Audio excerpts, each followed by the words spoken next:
The night it happened, nobody in that bar thought they were making a mistake. That was the thing about people like Colonel Harwick. Not the one in the file, a different Harwick, the kind of man whose confidence fills a room before he does. Lieutenant Colonel Raymond Harwick, United States Army, third-generation officer, 2 combat tours in Afghanistan, 1 in Iraq, and the particular kind of arrogance that grows in men who have never once been genuinely surprised by the world. He walked into O'Brien's Roadhouse on a Thursday evening in late October, still wearing his dress uniform, because he had come directly from a regimental dinner in downtown Edmonton, Alberta, where his unit was conducting a joint training exercise with Canadian forces. He had 3 other officers with him. They were loud in the particular way of men who consider loudness a form of authority.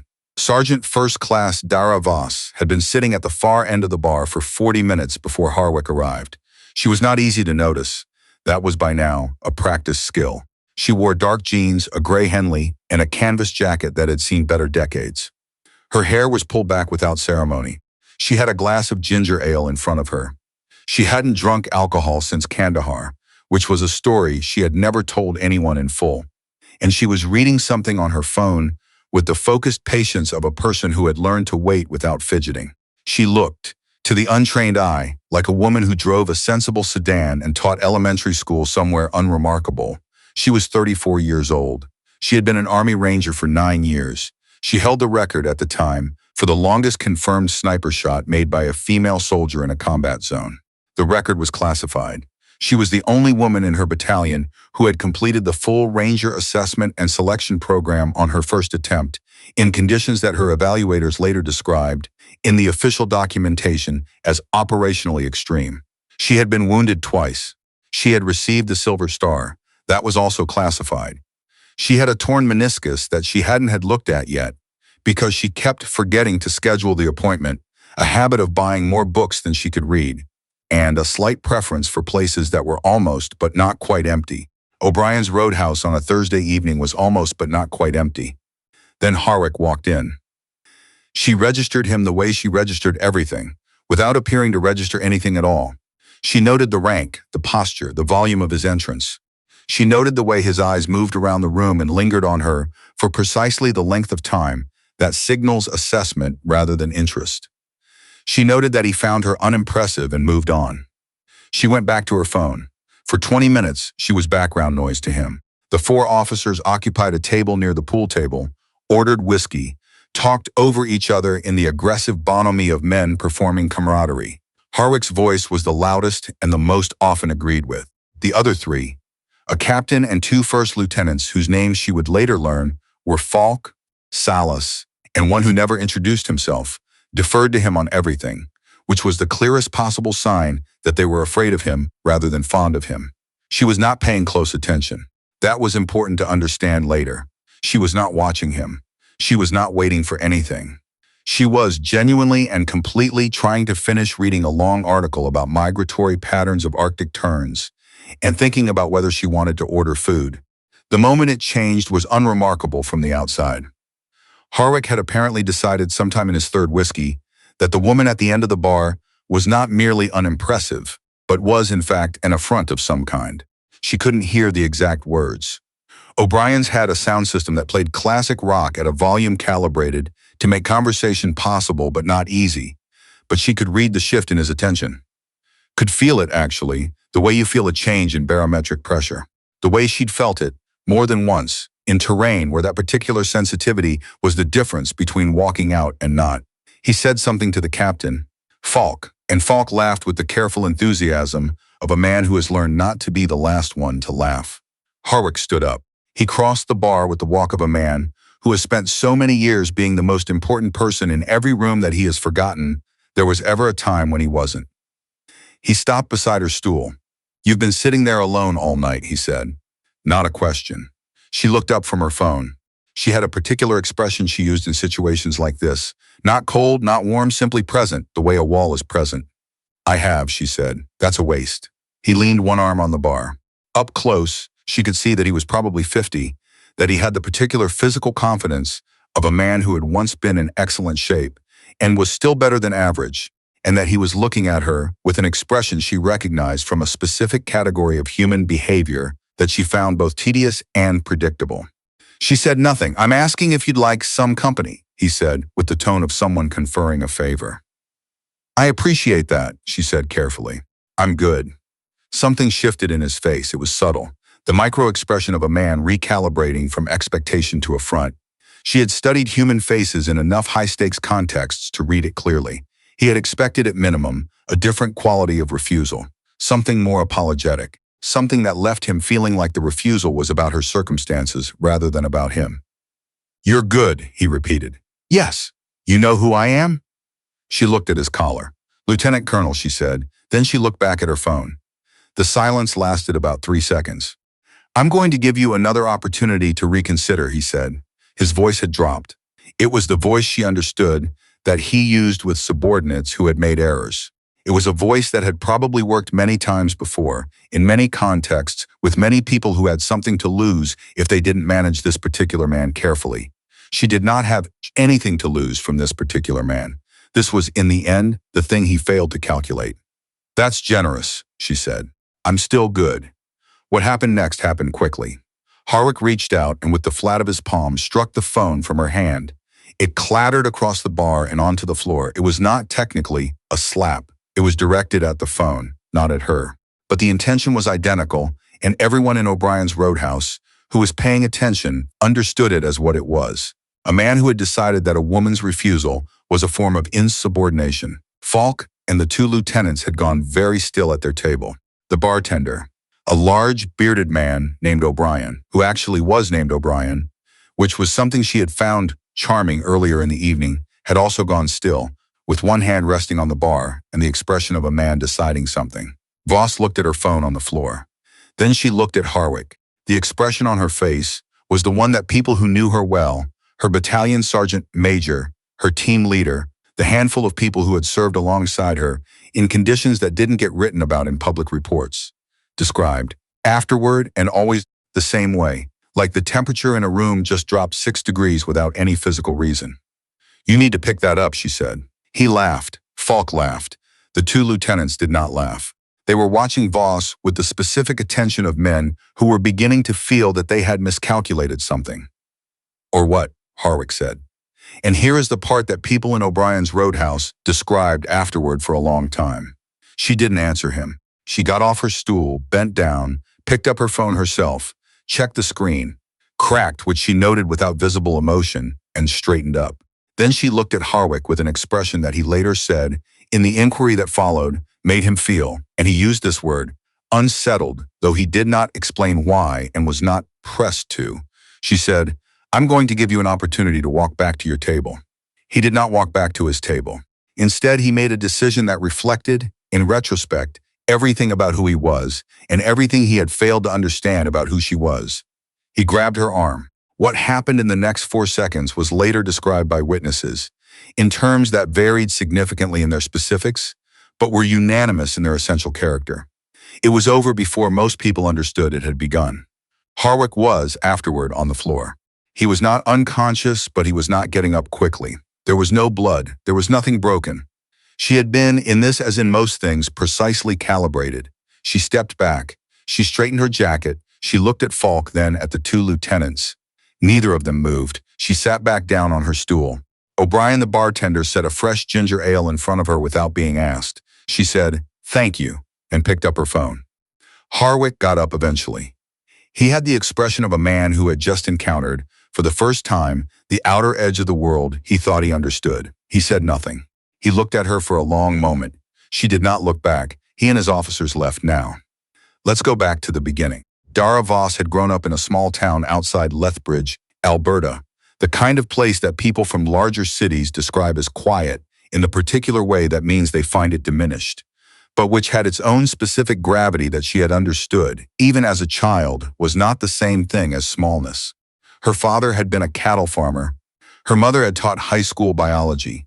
She had 2 older brothers, Kenning and Dale, who had tormented her with the cheerful thoroughness of boys who loved their sister and expressed it primarily through competition. She had been better than both of them at almost everything by the time she was 14. This had caused between them the particular kind of family friction that is also a form of pride, and which nobody articulates directly. She had not planned on the army. She had been accepted to the University of Calgary to study environmental science, and she had deferred that acceptance 3 times before finally letting it lapse. What happened in between was a recruiting sergeant named DeVoe, who had come to speak at her high school, who had said almost nothing memorable, but who had a quality that she later spent a long time trying to name and eventually settled on: purposefulness. The look of a person doing exactly the thing they were built to do. And something in her had recognized that quality with the specific pang of a person who has not yet found their own version of it. She enlisted at 19. She was, in the systematic and methodical way that characterized everything she did, exceptional within 6 months and distinguished within a year. Her marksmanship scores caused her range instructor to call the scores in twice because he didn't believe the first result. She had a quality that is difficult to train and impossible to fake: the ability to enter a state of complete stillness, physical and mental, that experienced snipers described as going quiet, and which Voss had privately always thought of simply as the place where everything outside the task became irrelevant. Her first Ranger selection attempt had been informal. Women had not yet been officially integrated into the program at that point, and it had happened in the context of a cross-training exercise where her battalion commander had quietly put her through the equivalent assessments. Under different administrative framing, she had completed them. When the official integration came, she was already 3 years past the point where any of it would have been news to her. Her team was led at the time by Staff Sergeant Moreau, who had the gruff skepticism of someone who had seen too many policy changes and not enough actual improvement, and who had told her, on her first day with the team, that he didn't care what the paperwork said. She was going to have to earn it the same as everyone else. "I understand," she had said. "I'm not being harsh," he had said. "I'm being accurate." "I know," she had said. "I prefer accurate." Moreau had looked at her for a long moment after that. He was not a man who changed his mind quickly or often, but he was a man who paid attention, which is rarer and more valuable.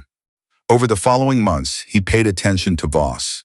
By the end of the first year, he had revised several things he thought he knew about what people were capable of.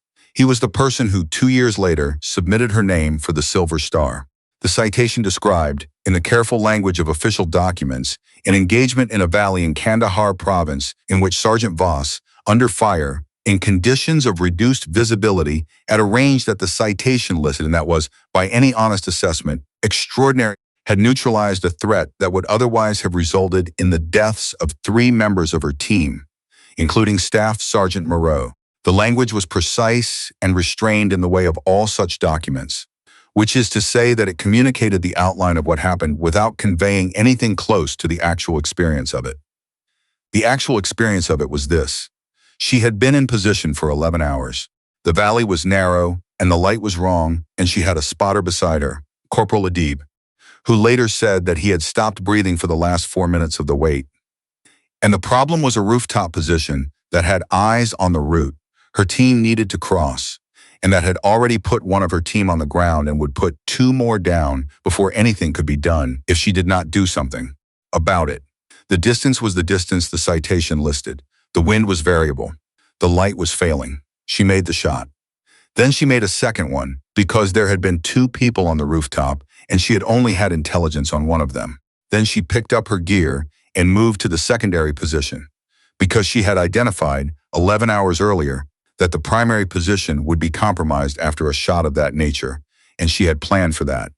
Adib had said afterward that the thing that stayed with him was not the shooting. It was the planning. The fact that she had, 11 hours earlier, while they were still getting into position, already known exactly what she would need to do and when and why, and had arranged everything accordingly. It was like she'd already seen it happen, he said, like she was just catching up to something she already knew. She had never described it that way to anyone. The way she experienced it, the way she had always experienced it, was simpler and stranger. She just got very quiet, and in the quiet, there was usually a clear answer. She had been in Edmonton for a training liaison, which was the kind of assignment that sounds administrative, because it is administrative, but which also involved running 300 Canadian Forces personnel through a series of assessments that she had been asked to help design because her name kept appearing in certain documents in certain ways that caused certain people to call certain other people. She was not meant to be interesting. She was there to be useful, which she preferred.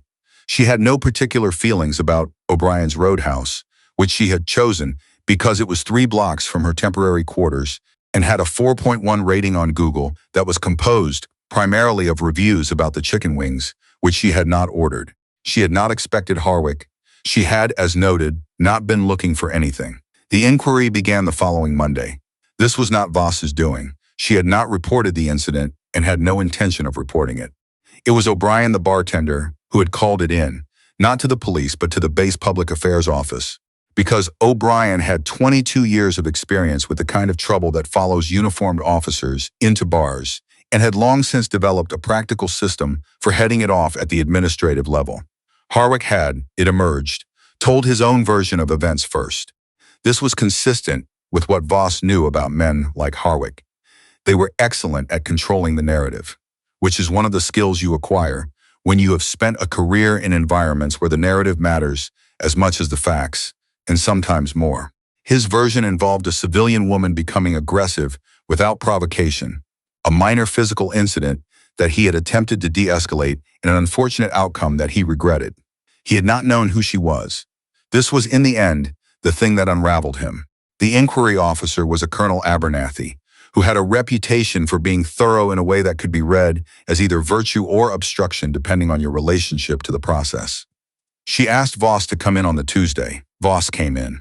She was wearing civilian clothes. She sat in the chair across from Abernathy with the comfortable stillness of someone who has spent a great deal of time waiting in places where the stakes were considerably higher than this. Abernathy looked at her file for a long time before she looked up. "Sergeant First Class," she said. "Ma'am, would you like to tell me what happened on Thursday evening?" "A senior officer struck my phone from my hand after I declined his company," Voss said. "Then he grabbed my arm. I defended myself. You're describing it very simply.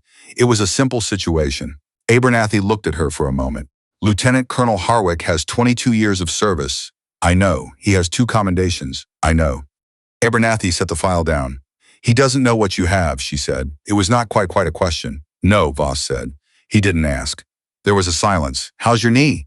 Abernathy asked. Voss looked at her with a slight, particular kind of surprise, the surprise of someone who has been seen accurately by someone they did not expect to see them accurately. "I need to schedule an appointment," she said. "I know a physiotherapist on base," Abernathy said. "She's good." She paused. "I'll send you her information." She did, and she also, in the quiet and methodical way of someone who understands how institutions work and how to navigate them without making unnecessary noise, ensured that the inquiry produced the outcome that the facts supported. Harwick received a formal reprimand. The language was careful and official. The consequences were real. He did not, at any point in the process, learn the full details of Voss's record. This was partly because much of it was classified, but it was also, Voss suspected, because Abernathy had made a deliberate decision about what information needed to be in the official record and what information was not necessary for the purposes of the inquiry. She did not ask about this. She appreciated it, in the quiet way she appreciated most things, without saying so. The last day of the training liaison was a Friday 3 weeks after O'Brien's Roadhouse. There was a small reception at the base officers' mess, which Voss attended because it would have been rude not to. She stood near the window with a glass of sparkling water and talked, when talked to, about the assessments and the outcomes, which had been good.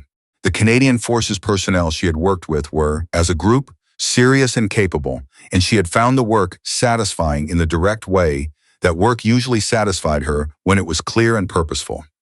Corporal Adibe called her that evening, from his current posting in the Carolinas. This was not unusual. Adibe called every few months, which was the rhythm they had arrived at naturally after Kandahar, the rhythm of people who don't need to explain the context of their friendship, because the context is something they carry. "How's Edmonton?" he asked. "Cold," she said. "What kind of cold?" "October cold. The kind that means it." "Did anything happen?" She paused. "Quiet posting," she said. There was a slight pause of someone deciding whether to press. Adibe had long since learned that Voss's quiet postings were often not entirely quiet, and that she would tell him what she wanted to tell him in the order she wanted to tell it, and that pressing generally produced less information, not more. "Sure," he said. "How's the knee?" "I scheduled an appointment," she said. "Good." He sounded genuinely relieved, which made her feel, in the particular indirect way she experienced most of her feelings about the people she cared about, that it mattered to him that she was taking care of herself, and that this was a significant and real thing even if neither of them would say so directly. I read something interesting, she said, about Arctic terns. Tell me. She told him about the migratory patterns. He listened without interrupting, which was one of the things she valued most about Adibe. His particular quality of attention, the way he listened like things were worth hearing. Outside the window of her temporary quarters, Edmonton was cold and dark and entirely indifferent, and the city lights spread out across the flatness with a kind of uncomplicated honesty she found restful. Tomorrow, she would fly back to her permanent posting. In 3 weeks, she had a formal assessment with her battalion. Her knee needed looking at. She had 6 books she hadn't finished. She thought, briefly and without particular emotion, about Harwick, about the specific quality of his surprise, in the moment before he left O'Brien's Roadhouse, when he had looked at her and had for the first time understood that he had made a significant and irreversible miscalculation. She had seen that expression before, on different faces, in different places, and it always carried the same particular quality. The look of a person encountering, for the first time, the gap between the world they believed in and the world that actually existed. She didn't feel victorious about it. She didn't feel much of anything about it. He had made assumptions, and the assumptions had been wrong, and the world had corrected them in the way the world sometimes does. Not with ceremony, not with explanation, but simply, cleanly, and without asking whether he was ready. There are people who move through the world loudly, she thought, and people who move through it quietly, and the loud ones almost always assume the quiet ones have nothing to say. They are almost always wrong. Adib was still on the phone, and she was still looking at the city lights, and her tea had gone cold. And none of this mattered very much. What mattered was simpler. She had done the work she came to do. She had defended herself when she needed to. She had scheduled the appointment. She would fly home tomorrow. She was, for the moment, perfectly and entirely enough.